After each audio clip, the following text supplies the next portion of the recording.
اللہ وبرکاتہ۔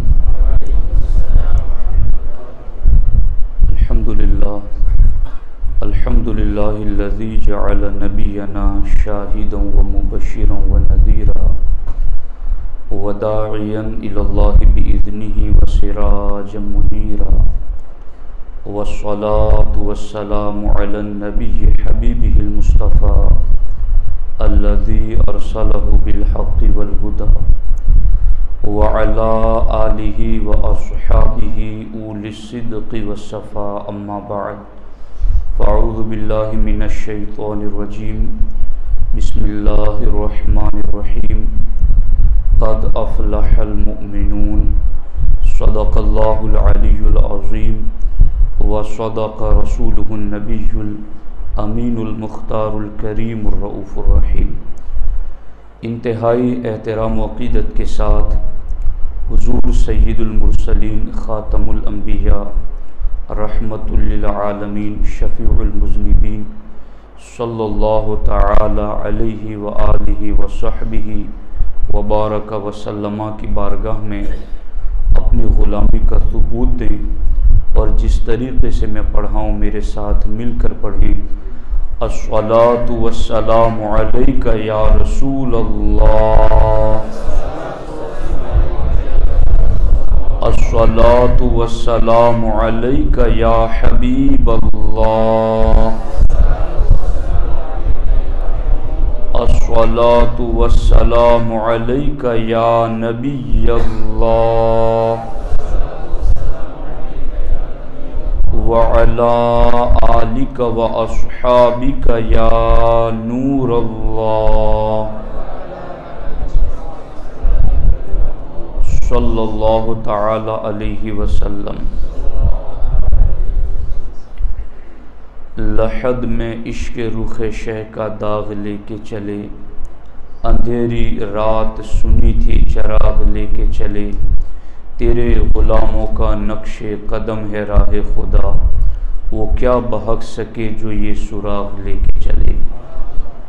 دوستان محترم، میرے لیے سعادت مندی کی بات ہے کہ حضرت سیدنا حاجی اسماعیل پیر چھتر علیہ الرحمہ کے عرس کے موقع پر آپ کی بارگاہ میں حاضری کا شرف پا رہا ہوں۔ اللہ رب العزت ہماری یہ حاضری اس عظیم ولی کے توسل سے قبول فرمائے۔ دوستان محترم،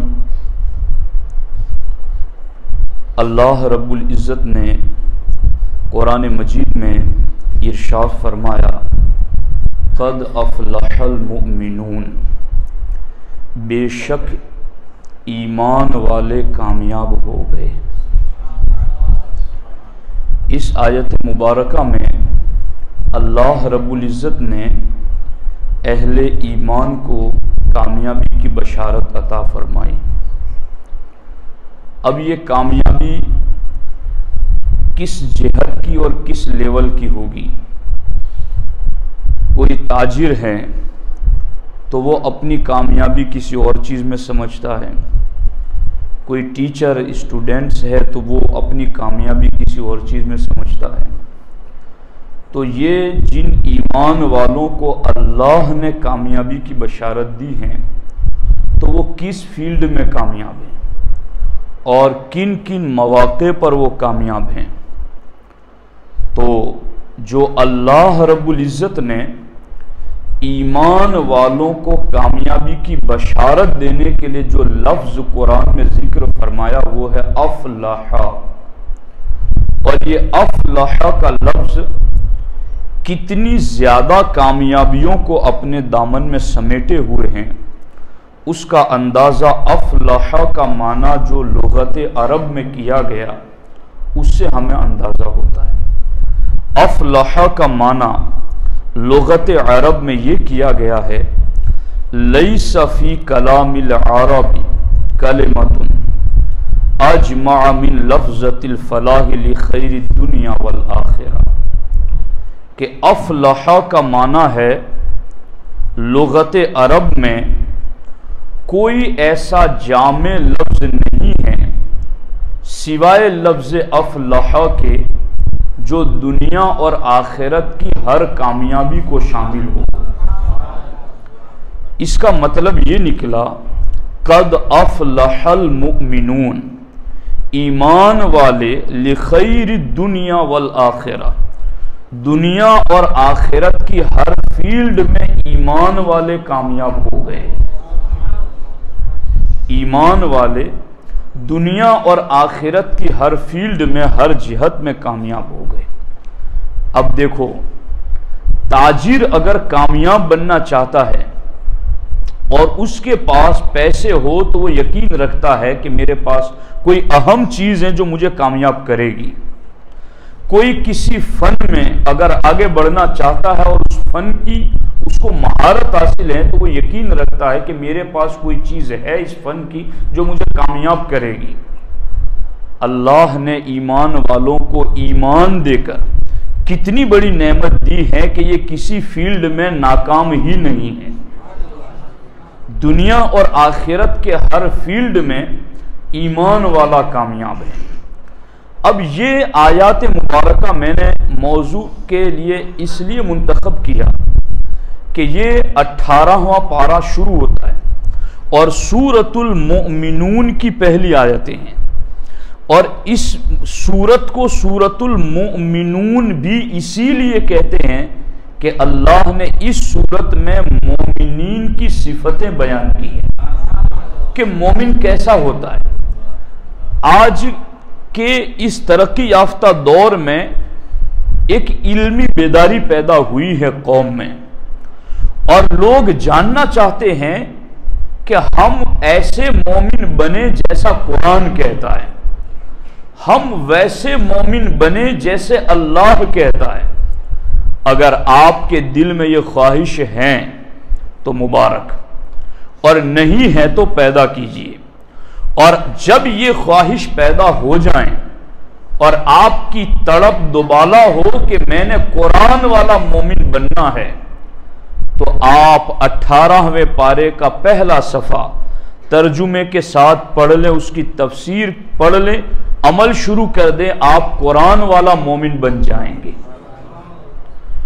اور جو اللہ کے ولی جن کے قدموں میں مجھے حاضری کا شرف مل رہا ہے، ان کی تعریف بھی جب اللہ نے قرآن میں کی تو الذین آمنوا وکانوا یتقون سے، کہ ولی بھی وہی ہوتا ہے جو مومن کامل ہوتا ہے۔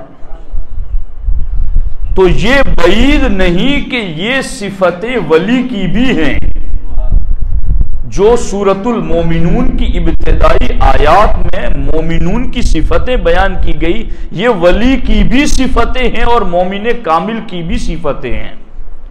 اور اب اس سورت کی ابتدائی آیتوں میں کیا کچھ رکھا ہے، اللہ اکبر، اور ان آیتوں میں کتنی بڑی بشارتیں ہیں، اس پر عمل کرنے پر اور اس کے نظر میں رکھ کر کے اوروں تک پہنچانے پر کس قدر اجر و ثواب ہیں۔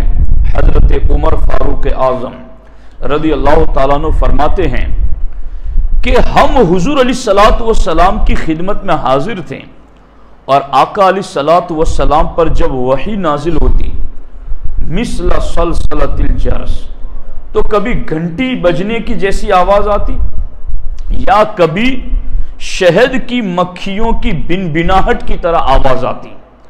حضرت عمر کہتے ہیں کہ مکھیوں کی بنبناہٹ کی طرح آواز آئی تو ہم دور ہی ٹھہر گئے، اور تھوڑی دیر میں جب یہ کیفیت دور ہوئی تو حضور علیہ السلام نے قبلے کی طرف چہرہ کر کے ہاتھ اٹھا کر دعا کی، اے اللہ تو ہمیں عطا فرما، ہمیں محروم نہ کرنا، اے اللہ تو ہمیں زیادہ عطا کر، ہم میں کمی نہ کرنا، اے اللہ تو ہمیں چن لے، ہم پر کسی کو نہ چننا۔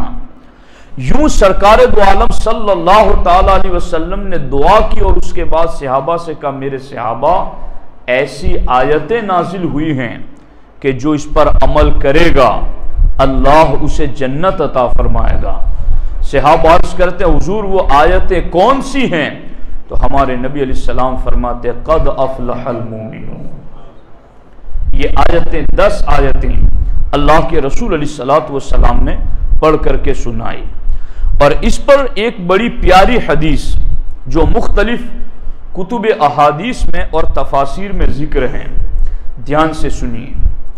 مجھے یہاں بات کرنے میں لذت محسوس ہوتی ہے، اس لیے کہ مولانا الطاف صاحب نے آپ کے ایسے مزاج بنائے ہیں کہ آپ لوگ بات کو دھیان سے سنتے ہیں، اور محض اس بات کی طرف آپ کی توجہ نہیں ہوتی کہ بندہ کتنی زور سے بول رہا ہے یا کتنی سپیڈ سے بول رہا ہے۔ ایک علمی ذوق آپ کے اندر حضرت نے پیدا کیا ہے، میں اس کو محسوس کر رہا ہوں کہ ہر آنکھ اور ہر کان اس کا شوق رکھتا ہے کہ آگے بات کیا ہوگی۔ تو یہ بڑی خوشائند بات ہے اہل سنت کے لیے۔ تو اس چیز کو آپ محسوس کریں۔ حضرت سیدنا عبد الرزاق اور ابن جریر نے حضرت کعب احبار سے اس روایت کو ذکر فرمایا کہ اللہ تبارک و تعالی نے اپنے دست قدرت سے صرف 3 چیزیں پیدا فرمائی ہیں، یعنی اس جہان کو پیدا کرنا ہوا تو اللہ نے کن فیکون کے ذریعہ پیدا فرمایا، مگر 3 چیزیں ایسی ہیں کہ جنہیں اللہ رب العزت نے اپنے دست اقدس سے، دست اقدس کہتے ہیں اپنے مبارک ہاتھوں سے، جیسا کہ اس کی شان کے لائق ہے، وہ ہمارے ہاتھوں پر قیاس نہیں، ہمارے ہاتھوں جیسے نہیں، وہ اس سے پاک ہے جسم سے۔ اللہ رب العزت نے اپنے دست قدرت سے 3 چیزوں کو پیدا فرمایا۔ ان میں پہلی چیز یہ ہے کہ اللہ رب العزت نے اپنے دست اقدس سے حضرت آدم علیہ السلام کو پیدا فرمایا، خلقتہ بیدی، اپنے دست قدرت سے پیدا فرمایا۔ اور دوسری چیز اللہ رب العزت نے تورات کو اپنے دست مقدس سے لکھا۔ اور تیسری چیز یہ کہ اللہ رب العزت نے جنت العدن کو اپنے دست اقدس سے پیدا فرمایا۔ تو یہ میری جو موضوع کا محل ہے گفتگو کا، وہ جنت العدن ہے کہ اللہ کی کروڑ مخلوقات میں وہ مخلوق کتنی بڑی شان رکھتی ہیں جسے اللہ نے اپنے دست قدرت سے پیدا فرمایا، اور اس کو یہ جداگانہ امتیازی شان عطا فرمائی۔ اب یہ جنت العدن کیسی ہے جسے اللہ نے اپنے دست قدرت سے پیدا فرمایا؟ تو احادیث میں اس کی تفسیر مختلف مقامات پر رب ذوالجلال نے ذکر فرمائی ہے کہ اللہ رب العزت نے جنت العدن کو کیسا پیدا فرمایا ہے۔ دیکھیے، ایک مقام پر یہ ہے کہ اللہ رب العزت نے جنت العدن میں جو درخت پیدا فرمائے، اس درخت کے پھل بالکل لٹکے ہوئے ہیں، ہے نا؟ قرآن مجید میں قطوفھا دانیہ، آدمی کو وہ پھل، وہ باغ اچھا لگتا ہے جو بالکل ہرا بھرا ہو اور اس کے خوشے لٹکے ہوئے ہوں، وہ دیکھنے میں بھی اچھا لگتا ہے اور مال کے اعتبار سے بھی اچھا لگتا ہے۔ جس جنت العدن کو اللہ رب العزت نے اپنے دست قدرت سے پیدا فرمایا، اس کے خوشے بالکل لٹکے ہوئے ہیں، اور پھر اسی پر بس نہیں، اللہ رب العزت نے اس میں نہریں جاری کی ہیں۔ اور اللہ کے رسول علیہ السلام فرماتے ہیں کہ اللہ نے اس میں ایسی نعمتیں رکھی ہیں نہ کسی آنکھ نے دیکھی، نہ کسی کان نے سنی، نہ کسی دل پر اس کا خیال گزرا۔ تو آپ یہ کہہ سکتے ہیں کہ یہ جو ہم سنتے ہیں کہ دودھ کی نہر ہے، شہد کی نہر ہے، من عسل مصفا، قرآن مجید میں ہے، تو پھر یہ تو آپ کہتے ہیں کہ نہ کسی آنکھ نے دیکھا، نہ کسی کان نے سنا، نہ کسی دل پر خیال گزرا، تو اس کا کیا مطلب ہے؟ اس کا مطلب یہ ہے کہ نہ اس کی یہ جو مثالیں بیان کی گئی ہے کہ درخت ہیں، خوشے لٹکے ہوئے ہیں، نہریں ہیں دودھ کی، شہد کی، شرابن طہورا کی، یہ محض ایک مثال ہے سمجھانے کے لیے، ورنہ اس کی حقیقت، ماہیت اور گناہ کیا ہے وہ کسی آنکھ نے نہیں دیکھی، وہ کسی دل پر اس کا خیال نہیں گزرا، وہ کیا ہے اللہ جانے، اللہ کا رسول جانے۔ ایسی جنت العدن، آگے جا کر ہمارے آقا علیہ السلام نے اس جنت العدن کی شان یہ بھی ذکر فرمائی کہ اس جنت العدن کو اللہ نے سفید موتیوں سے، سرخ یعنی لال یاقوت سے اور سبز زمرد کی اینٹوں سے بنایا ہے، اور اس کا لیپ کستوری کا ہے، اور اس کی گھاس زعفران ہے، اور اس کے سنگریزے موتی ہیں، اور اس کی مٹی عنبر ہے، جسے اللہ رب العزت نے اپنے دست قدرت سے پیدا کیا، اور اتنی بڑی نعمتیں اللہ رب العزت نے اس جنت العدن میں رکھی۔ اور پھر جب اس جنت العدن کو اللہ رب العزت نے کمپلیٹ کر دیا تو اس جنت العدن سے رب نے فرمایا کلام کر، گفتگو کر، بات کر۔ تو اس جنت العدن نے سب سے پہلا کلام یہ کیا، قد افلح المؤمنون، ایمان والے کامیاب ہو گئے، ایمان والے کامیاب ہو گئے۔ دیکھو تو صحیح ایمان والوں کی کامیابی کی مبارک باتیں کہاں کہاں دی جا رہی ہے۔ جنت العدن جسے رب نے اپنے دست قدرت سے بنایا، وہ پہلا کلام کرتی ہے تو یہ کہتی ہے قد افلح المؤمنون۔ اور دوسرے مقام پر حدیث پاک میں یہ بھی ہے کہ جب ایسی جنت العدن کو اللہ نے پیدا فرمایا تو خود اللہ نے فرمایا قد افلح المؤمنون، ایمان والو یہ ٹھکانہ تمہارا ہے تو تم کامیاب ہو گئے۔ اور پھر اسی پر بس نہیں ہے بلکہ فرشتوں کی بھی اس فہرست میں ان کا بھی شمار ہے۔ حدیث پاک میں اللہ کے رسول علیہ الصلوۃ والسلام فرماتے ہیں کہ جب جنت العدن کو رب ذوالجلال نے پیدا فرمایا تو اللہ رب العزت نے اس جنت العدن میں داخلے کی فرشتوں کو اجازت دی کہ فرشتوں اب تم سیر کرو، دیکھو میں نے جنت العدن کو کیسا بنایا ہے۔ جب جنت العدن میں فرشتے داخل ہوئے تو کہنے لگے واہ واہ، یہ تو بادشاہوں کا مقام ہے، یہ تو بادشاہوں کا ٹھکانہ ہے۔ یعنی ہے نا اہل ایمان بادشاہ کہ جنہیں جنت کے فرشتے بھی یہ کہتے ہیں ایمان والو تمہارے لیے ٹھکانہ بنایا ہے، تو ہم فرشتے تمہیں بادشاہ کہتے ہیں کہ تم بادشاہ ہو، کہ تمہارے لیے اتنا بڑا ٹھکانہ ہے۔ اب دیکھو اصل میں یہ ساری باتیں سنانے کے لیے میں ایک ترتیب سے چل رہا ہوں کہ جس کا کچھ نتیجہ میں آپ کے سامنے ذکر کرنا چاہتا ہوں۔ لخیر الدنیا والآخرہ، ایمان والے دنیا اور آخرت میں ہر فیلڈ میں کامیاب۔ اور کامیابی کی صورت کیا؟ کامیابی کی صورت یہ کہ دنیا کے اندر کسی بھی فیلڈ میں جیتے جی مومن رہ کر کے رہے تو وہ کامیاب ہے۔ اس پر قرآن بھی گواہ ہے، اس پر حضور کا فرمان بھی گواہ ہے کہ وہ کامیاب ہے۔ والعصر ان الانسان لفی خسر الا الذین آمنوا، زمانے کی قسم سارے انسان خسارے میں ہے سوائے ایمان والوں کی۔ کتنی بڑی بشارت ہے۔ یہ ولیوں کے عرس جو ہم مناتے ہیں، کاش کہ ہمیں یہ راز سمجھ میں آ جائے۔ آج لوگ یہی تو کہتے ہیں کہ ہمارا نام ہو، ہماری عزتیں ہو، ہماری شہرتیں ہوں۔ یہ دیکھو لیٹے ہوئے صدیاں گزر گئی مگر آج بھی لوگوں کے دلوں میں ان کا نام زندہ ہے، ممبروں پر، محرابوں پر۔ کاش اس راز کو لوگ پہنچ جائیں کہ ہے کامیابی کس چیز میں، اور لوگ ڈھونڈ کہاں رہے ہیں کامیابی، جن کے پیچھے ہم بھاگتے رہیں۔ جب وہ مٹی جھاڑ کر قبر سے آ گئے تو کوئی نام لینے والا بھی نہ رہا، مگر جنہوں نے فَاذْكُرُونِي أَذْكُرْكُمْ پر عمل کیا تو جو ذکر خدا کرتے رہے، خدا نے اپنی خلق کی زبانوں پر ان کا ذکر جاری فرما دیا۔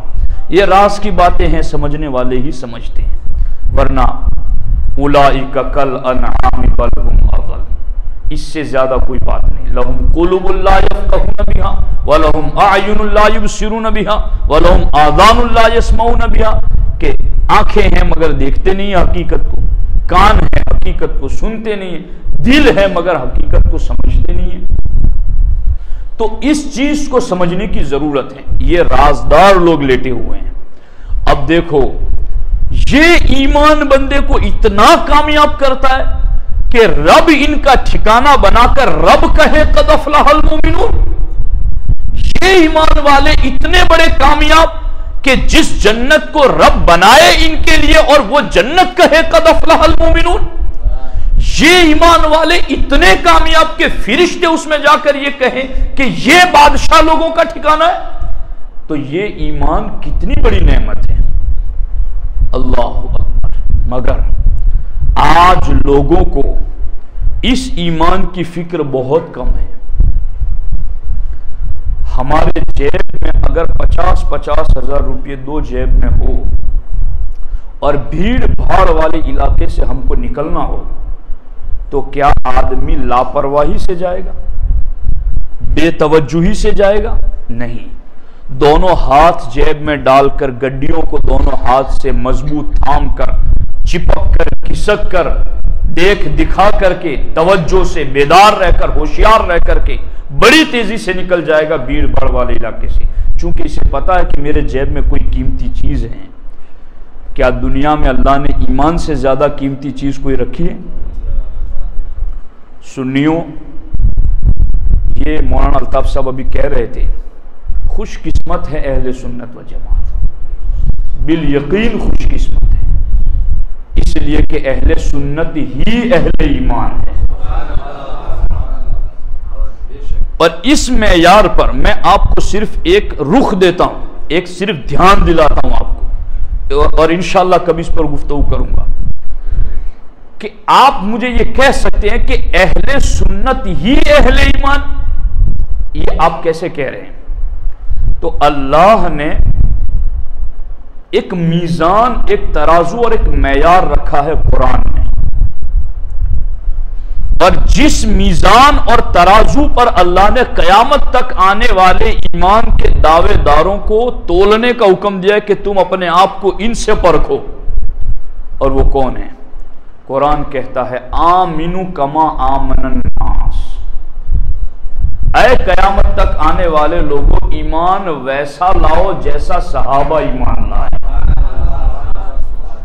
اور پھر فرمایا فَإِنْ آمَنُوا بِمِثْلِ مَا آمَنْتُمْ بِهِ فَقَدِ اهْتَدَوْا، اگر ان صحابہ کی طرح ایمان لائے تو تم ہدایت پر آ گئے۔ اب صحابہ کی طرح ایمان کیا ہے؟ صحابہ کیا نبی کے لیے غیب کا علم مانتے تھے یا نہیں مانتے تھے؟ صحابہ نبی کو اپنے مزار میں حیات مانتے تھے یا نہیں مانتے تھے؟ صحابہ سرکار کا وسیلہ وصال سے پہلے اور وصال کے بعد لیتے تھے یا نہیں لیتے تھے؟ صحابہ قرب اور دور سے نبی کو مدد کے لیے پکارتے تھے یا نہیں پکارتے تھے؟ صحابہ نبی کو نور مانتے تھے یا نہیں مانتے تھے؟ صحابہ نبی کو صاحب اختیار و تصرف مانتے تھے یا نہیں مانتے تھے؟ صحابہ نبی کو صاحب مقام محمود صاحب شفاعت مانتے تھے یا نہیں مانتے تھے؟ صحابہ سرکار دو عالم صلی اللہ تعالی علیہ وسلم کو خاتم الانبیاء لا نبی بعدی مانتے تھے یا نہیں مانتے تھے؟ ان تمام مراحل کے اندر اگر آپ کے سامنے ایک ایک بات پر خدا کی قسم قرآن کی آیتیں اور حدیثیں ہم پڑھ سکتے ہیں، سنا سکتے ہیں، آپ کو ان تمام عقائد کے ہر عقیدے میں صحابی آپ کو عمل کے طور پر سب سے پہلے آگے نظر آئیں گے۔ انہوں نے جنگ موتا سے آئے، سرکار بیٹھے ہوئے مسجد نبوی میں حالت بتانے کے لیے آئے ہیں کہ حضور وہاں کیا ہوا ہے؟ سرکار نے فرمایا تم بتاتے ہو یا میں بتاؤں؟ کہا حضور اس سے بہتر کیا ہے کہ آپ ہی بتائیں۔ سرکار نے جب بتا دیا تو آنے والے صحابی کہتے ہیں خدا کی قسم جو میں بتانے آیا تھا اس میں سے کچھ بھی چھوٹا نہیں ہے، سب کچھ بتا دیا۔ ختم نبوت کا مطلب ہو تو یہ جو قاسم نانوتوی نے لکھا تحذیر الناس میں کہ یہ تو ختمی مرتبت ہیں، ختمی زمانی نہیں ہے، یہ تو حضور کے بعد بھی اگر کوئی نبی آ جائے تو ختم نبوت میں کوئی فرق نہیں پڑتا. تو قادیانی نے کہا جب فرق نہیں پڑتا تو لو میں آ ہی گیا نبی. دروازہ انہوں نے کھولا, ختم نبوت کا انکار کیا. صحابہ کا کیا معاملہ؟ سب سے زیادہ حافظ قرآن صحابہ اس جنگ یمامہ میں شہید ہوئے ہیں جہاں حضور کی ختم نبوت پر صحابہ نے پہرا دیا ہے. جب مسیلمہ کذاب نے نبوت کا اعلان کیا تو ابو بکر صدیق نے کہا اس سے جنگ کی جائے گی. 700 کے قریب صحابہ اس جنگ یمامہ میں شہید ہوئے, مگر صحابہ نے اپنی جانیں دے کر ختم نبوت پر پہرا دیا ہے اور اپنا عقیدہ بتایا, لا نبی بعدی, حضور کے بعد نہ زمانے میں کوئی نبی نہ مرتبے میں کوئی نبی. حضور کو خاتم النبی جین بلا تعویل ماننا ضروریات دین میں سے ہے, بغیر نہ زمانی کی قید نہ مرتبے کی قید, ہر جہت سے حضور کو آخری نبی ماننا یہ ضروریات دین میں سے, اور ضروریات دین میں سے کسی ایک کا منکر بھی کافر ہے. لوگ ہمیں یہ بھی کہتے ہیں مولانا باقی ہندو کافر نہیں ہے. میں نے کہا ہاں ہے, کہ ان کے ساتھ ہم رواداری اور سلوک نہیں رکھتے. اچھا تو ان کو اگر کافر مان بھی لے تو ان کے ساتھ سلوک میں کیا حرج ہے؟ میں نے کہا کافر اصلی میں اور کافر مرتد میں زمین و آسمان کا فرق ہے. آپ پڑھیے, علماء سے پوچھیے. یہ علماء جو آپ کو بتا رہے ہیں, حالانکہ انہیں بتانے پر بھی بہت کچھ سننا پڑتا ہے, مگر یہ بتاتے اس لیے ہیں کہ آپ کا ایمان محفوظ ہو جائے. میں یہ عرض کر رہا تھا کہ حضور کا دور سے سننے کا معاملہ ہو تو اللہ اکبر اللہ اکبر, یا حضور کا دور سے مدد کرنے کا معاملہ ہو, دونوں میں حضرت ام سلمہ رضی اللہ تعالیٰ عنہ حضور علیہ السلام کے گھر میں سرکار وضو کے لیے اٹھے اور وضو کرتے کرتے سرکار نے 3 مرتبہ کا نصرتا نصرتا نصرتا لبیک لبیک لبیک سرکار نے 3 مرتبہ فرمایا. ام المومنین نے پوچھا حضور یہاں تو کوئی ہے نہیں, آپ کس کی مدد کو پہنچے اور آپ کس کو کہہ رہے ہیں کہ میں آ گیا میں آ گیا میں آ گیا, آپ کس کو کہہ رہے ہیں؟ سرکار فرماتے ہیں مکے میں کسی پر ظلم ہو رہا ہے, اس نے مجھے مدد کے لیے پکارا اور میں مدد کے لیے پہنچ گیا. یہ عقیدہ آج اگر آپ کو ملے گا تو اہل سنت میں ملے گا, جس کو بریلی کے تاجدار کہتے ہیں دور و نزدیک کے سننے والے وہ کان لالے کرامت پہ لاکھوں سلام. ہم یہاں سے پکارے وہاں وہ سنیں, مصطفیٰ کی سماعت پہ لاکھوں سلام. آپ تصرف اور اختیار کی بات ہو تو صحابہ کرام تو کیا کچھ نہیں مانتے تھے. اللہ اکبر. سرکار دو عالم صلی اللہ علیہ وسلم نے فرمایا یا عائشہ لو شئت لصارت معی جبال الذهبا, اے عائشہ اگر میں چاہوں تو یہ پہاڑ بھی میرے ساتھ سونا بن کر کے چلنا شروع کر دے. اختیار کا عالم یہ ہے کہ جہاں شریعت میں کسی کا تصرف نہیں چلتا, کوئی کروڑ اربوں پتی ہو اور وہ کسی کے لیے جو سب کے لیے حرام ہو حلال کرنا چاہے تو کر سکتا ہے؟ نہیں کر سکتا. مگر اللہ نے سرکار کو یہ بھی اختیار دیا ہے, کسی کے لیے 2 وقت کی نماز کی اجازت دے دی, کسی کے لیے ریشم کا لباس پہننے کی اجازت دے دی, کسی نے خون پی لیا تو اسے جنت کی بشارت دے دی. یہ اختیار, یہ تصرف, یہ صحابہ کرام نے مانا ہے, اور آج یہ تصرف اگر آپ کو ملے گا تو اہل سنت میں ملے گا. ورنہ وہ پارٹی بدعقیدوں کی دیوبندیوں کی, انہوں نے تو یہ بھی لکھا کہ معاذ اللہ جس کا نام محمد یا علی کے ان کے چاہنے سے کچھ نہیں ہوتا. میں کہتا ہوں پھر تجھے تو بیت المقدس کی طرف ہی رک کر کے نماز پڑھنی چاہیے. بدلو اپنی مسجدوں کے قبلے, یہ قبلے کی سمت بدلی ہے تو مصطفیٰ کے چاہنے سے بدلی ہے. تو میں ایک ایک بات پر وسیلہ, اللہ اکبر. سرکار کی بارگاہ میں ایک نابینا صحابی آئے, انہوں نے کہا حضور میری بینائی ختم ہو گئی ہے, تو مجھے کچھ وظیفہ دیں، میرے پر کرم کر دے کہ میری بینائی واپس آ جائے۔ سرکار نے فرمایا ان شئت صبرت لک ولک الجنہ، اگر تو صبر کر لے تو میں تجھے جنت دیتا ہوں، اور اگر تو چاہے تو میں دعا کر دوں۔ اب یہی حدیث حضرت ابو قتادہ کے لیے بھی ہے۔ حضرت ابو قتادہ کی آنکھ نکل گئی، آنکھ کا پورا ڈھیلا ہاتھ میں لے کر سرکار کی بارگاہ میں، حضور میری آنکھ نکل گئی۔ اب یہ جو کہتے ہیں نا کہ اللہ سے مانگو، اللہ سے مانگو، تو یہ صحابہ کدھر جا رہے ہیں؟ خدا خدا کا یہی ہے ڈر، نہیں اور کوئی مفر مکر، جو وہاں سے ہو یہیں آ کے ہو، جو یہاں نہیں وہ وہاں نہیں۔ اللہ نے قرآن میں خود کا وَإِذَا سَأَلَكَ عِبَادِي عَنِّي فَإِنِّي قَرِيبٌ، حبیب جب میرے بندے تجھ سے میرا پتہ پوچھے تو کہہ دے کہ میں قریب ہوں۔ کیا پتہ چلا؟ حبیب اس کو کہنا میں قریب ہوں جو تیرے در پر آ جائے۔ تو جسے رب کا پتہ چاہیے وہ در مصطفیٰ پر آ جائے، در مصطفیٰ ہی در خدا ہے۔ اور اسی لیے رب نے کہا وَلَوْ أَنَّهُمْ إِذْ ظَلَمُوا أَنفُسَهُمْ جَاءُوكَ، قیامت تک آنے والے لوگوں اپنی جانوں پر ظلم کرو تو در مصطفیٰ پر آ جانا۔ اور پھر یہ اس پر غور کرو، اب وہ صحابی گئے نابینا، حضور علیہ السلام نے یہ حضرت ابو قتادہ نے بھی کہا کہ حضور یہ آنکھ نکل گئی ہے، آپ کرم کر دیں۔ سرکار دو عالم صلی اللہ علیہ وسلم نے فرمایا کہ تم چاہو تو میں دعا کر دوں، چاہو تو تم صبر کر لو جنت دے دوں۔ تو ان کا بھی مانگنے کا طریقہ تھا اپنا، سرکار کی بارگاہ کے بادب تھے۔ کہا حضور آنکھ میرے مانگنے کی وجہ سے دے دیجئے، جنت اپنے در سخاوت کی وجہ سے دے دیجئے۔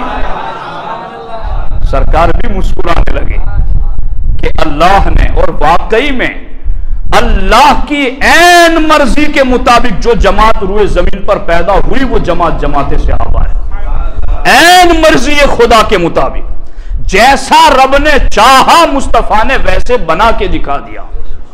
وَيُزَكِّيهِمْ، ان کے باطن کو سرکار نے پاک فرما دیا۔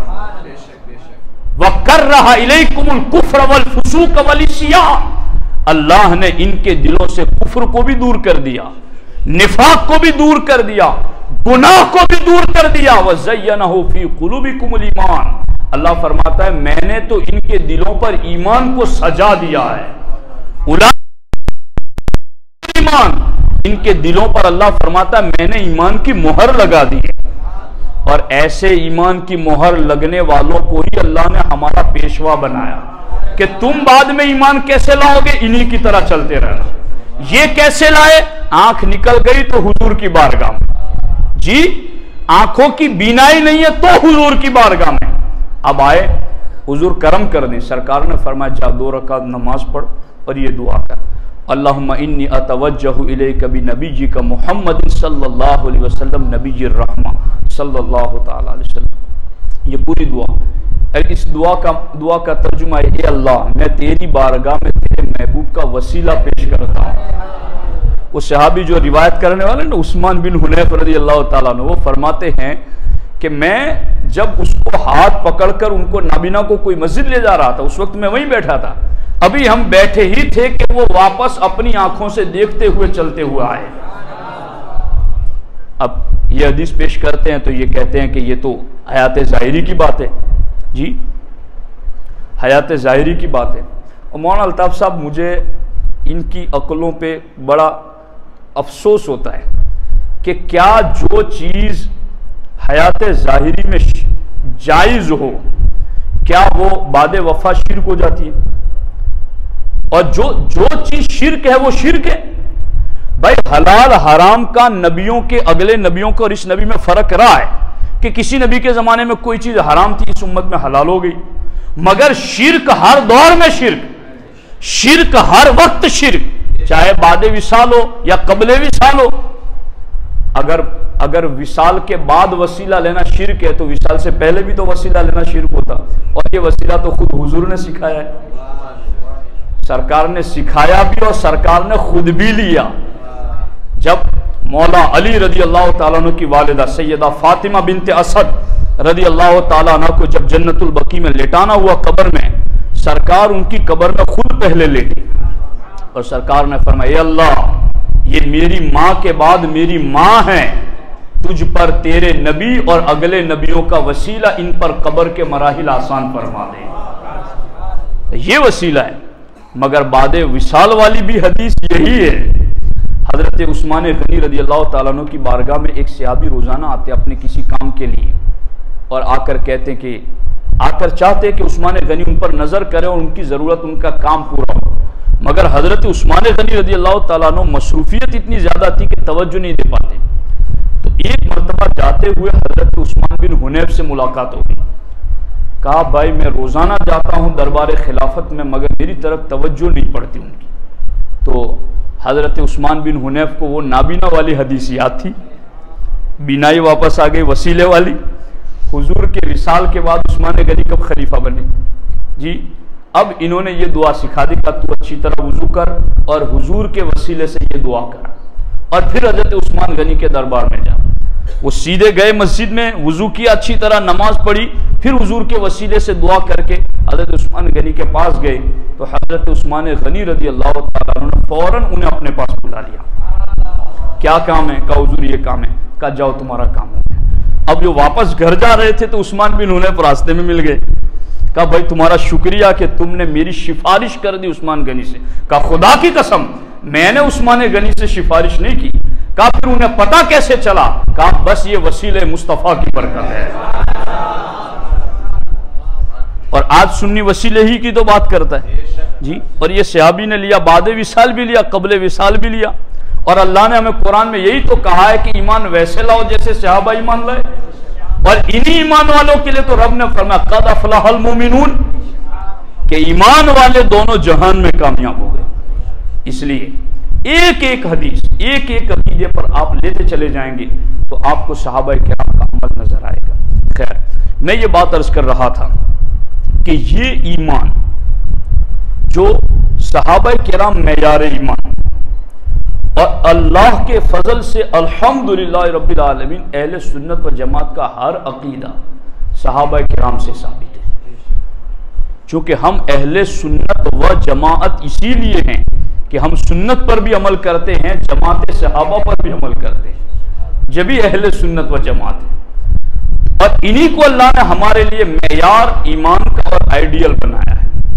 اب یہ ایمان جو صحابہ معیار ہیں، ان کو دیکھ دیکھ کے ہم نے چلنا ہے، اور اللہ کے فضل سے اہل سنت و جماعت کے تمام عقائد اسی نہج پر۔ اب جو میں جو بات آپ کو کر رہا تھا وہ یہ ہے کہ ہمیں اب اس ایمان کی اتنی زیادہ فکر نہیں ہے، لوگ اس ایمان کے بارے میں اتنے زیادہ فکر مند نہیں ہیں۔ پیسے جیب میں ہو تو بہت احتیاط کرتے ہیں، پیسے مکان میں ہو تو مکان کے 10 کمروں میں سے ایک خاص کمرہ، اس میں خاص الماری، خاص لاکر، اور اس کی چابی بھی خاص آدمی کے پاس جی، اور ویسی چابی کہیں بنتی بھی نہ ہو، چونکہ اس میں کوئی قیمتی چیز رکھی ہوئی ہے۔ تو یہ ایمان کتنی قیمتی چیز ہے، جس ایمان کی وجہ سے ہمیں اللہ کا دیدار ملے گا اور ہمیں جنت العدن ملے گی، کامیابی دونوں جہان کی۔ اس ایمان کی حفاظت کی کتنی ضرورت ہے۔ اور ایک خاص بات جو ہے وہ یہ ہے، اگر کوئی چیز ایسی ہو جو دیکھی جا سکے، تولی جا سکے، ناپی جا سکے، اگر ایسی چیز ہمارے پاس سے چلی جائے تو ہمیں فوراً پتہ چل جاتا ہے کہ یہ چیز چلی گئی، مجھے یہ واپس لانی چاہیے۔ مگر کوئی چیز ایسی ہو جو چلی جائے اور پتہ بھی نہ چلے تو پھر آدمی کو کتنا چوکنا رہنا چاہیے۔ اور ایمان کا معاملہ ایسا ہی ہے۔ ایمان کسے کہتے ہیں؟ ایمان تصدیق قلبی کا نام ہے۔ التصدیق بما جاء به النبی صلی اللہ علیہ وسلم، اللہ کے رسول صلی اللہ علیہ وسلم اللہ کی بارگاہ سے جو کچھ لے کر آئے اسے دل سے سچا ماننا، اسے ایمان کہتے ہیں۔ اور ایمان کیفیت کا نام ہے، کیفیت بسیط کا نام ہے، ما لا جزء لہ، اس کی تجزی نہیں، اس کا اجزا نہیں ہے۔ یہ کیسے سمجھاؤں میں آپ کو؟ یوں، کسی آدمی کو خوشی ہے تو کیا آپ اس سے یہ کہہ سکتے ہیں کہ ذرا اس بوتل میں خوشی نکال کے دکھاؤ کس رنگ کی ہے یا کتنی ہے، یا ذرا اس ٹیپ سے ناپ کے دکھاؤ کہ کتنی لمبی چوڑائی، طول و عرض میں کتنی ہے؟ نہیں۔ اسی طرح غم کا معاملہ، کہ غم خوشی ایک کیفیت کا نام ہے، اسے ناپا اور تولا نہیں جا سکتا، یوں ہی ایمان ایک کیفیت کا نام ہے، اسے تولا اور ناپا نہیں جا سکتا۔ ہاں قرآن میں جتنی بھی آیتیں ہیں وزادتہ ایمانا وغیرہ کے الفاظ سے، اس میں کیفیت ایمان کی شدت مراد ہے، اور اسی لیے نفس ایمان میں سب برابر ہے۔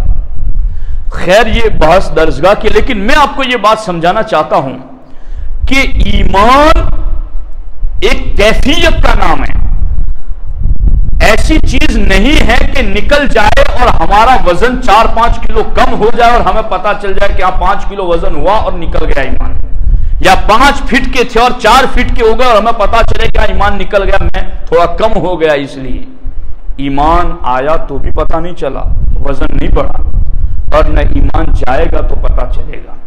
تو پھر اس کے لیے کتنا ہمیں چوکنا رہنے کی ضرورت ہے، کیا بولیں گے تو ایمان چلا جائے گا، کس کی صحبت اختیار کریں گے تو ایمان چلا جائے گا، کس کی بولی بولیں گے تو ایمان چلا جائے گا، کیا کھائیں گے تو ایمان چلا جائے گا، کیا پڑھیں گے تو ایمان چلا جائے گا۔ تو یہ ساری باتوں کے حوالے سے غور و فکر کرنا ضروری ہے۔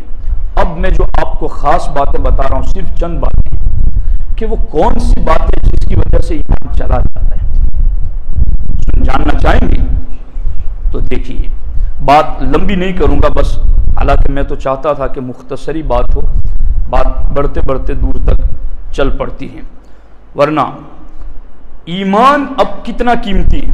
جنت العدن اللہ نے بنائی ایمان والوں کے لیے، اور کیسی پیاری جنت، اور جس کے بنتے ہی وہ خود کہے کہ قد افلح المؤمنون، اللہ بھی کہیں فرشتے بھی کہیں، کتنی پیاری نعمت جنت، یہ سارا کچھ ایمان والوں کے لیے۔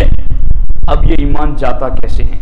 شرح الصدور میں علامہ جلال الدین سیوطی رحمۃ اللہ تعالی علیہ فرماتے ہیں کہ نماز میں سستی کرنے کی وجہ سے ایمان چلا جاتا ہے، برے خاتمے کا یہ سبب ہے، نماز میں سستی کرنے کی وجہ سے۔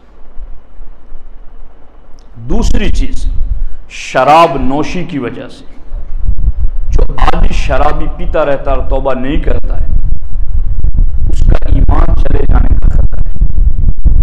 تیسری چیز ماں باپ کی نافرمانی، اس کی وجہ سے ایمان چلے جانے کا خطرہ ہے۔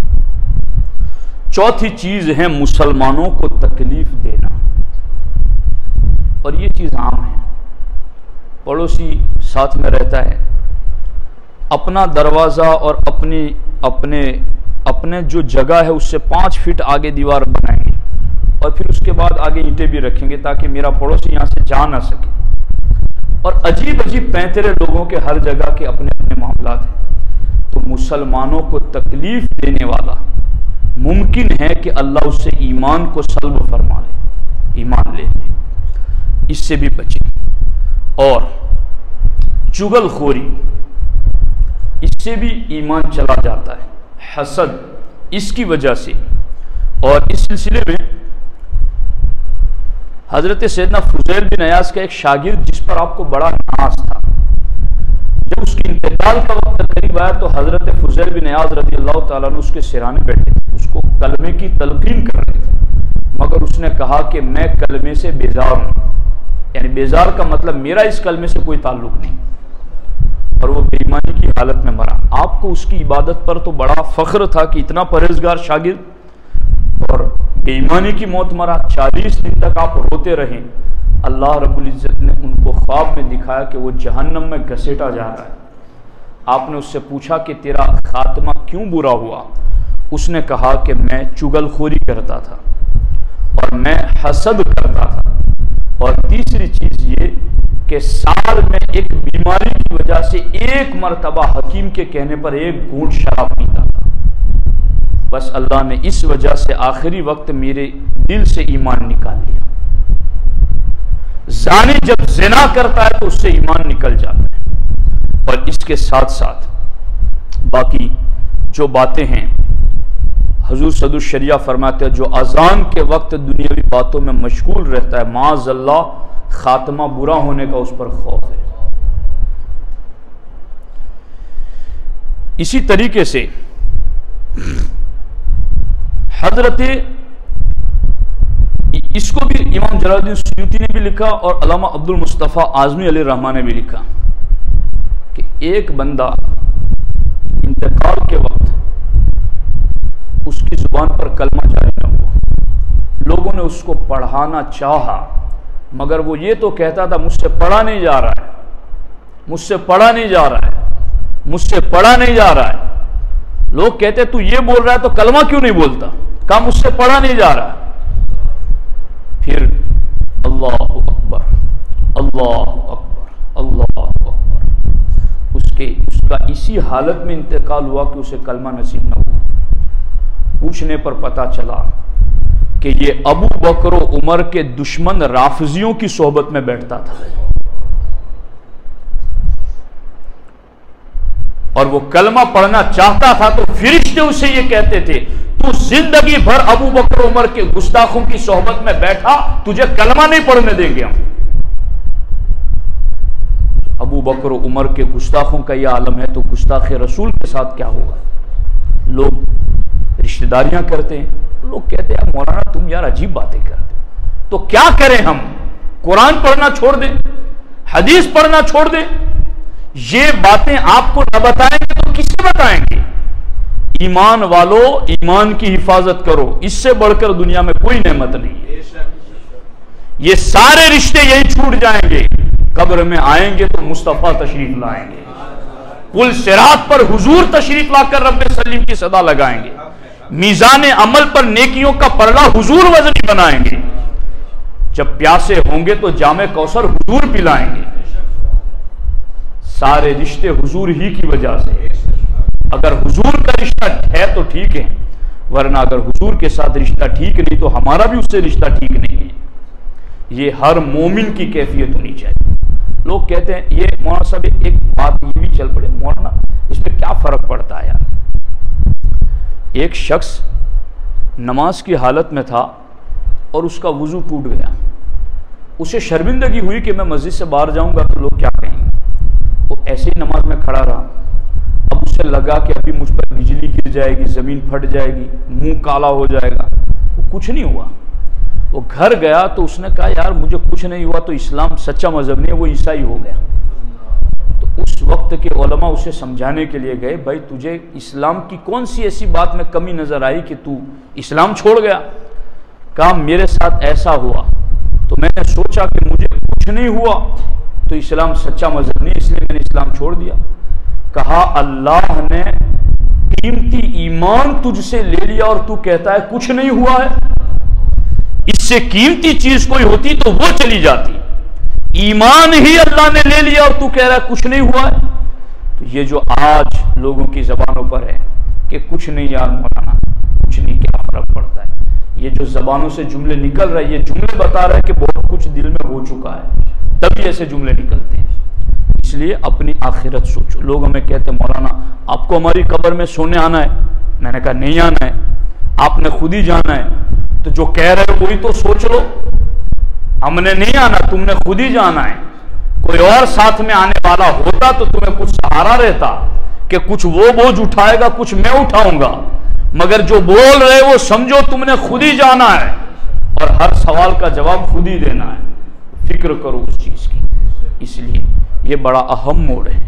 اس ایمان کی حفاظت کے لیے اگلی امت کے لوگوں کے سروں پر آرے رکھ کر کے چیر دیے گئے، مگر انہوں نے ایمان کو نہیں چھوڑا۔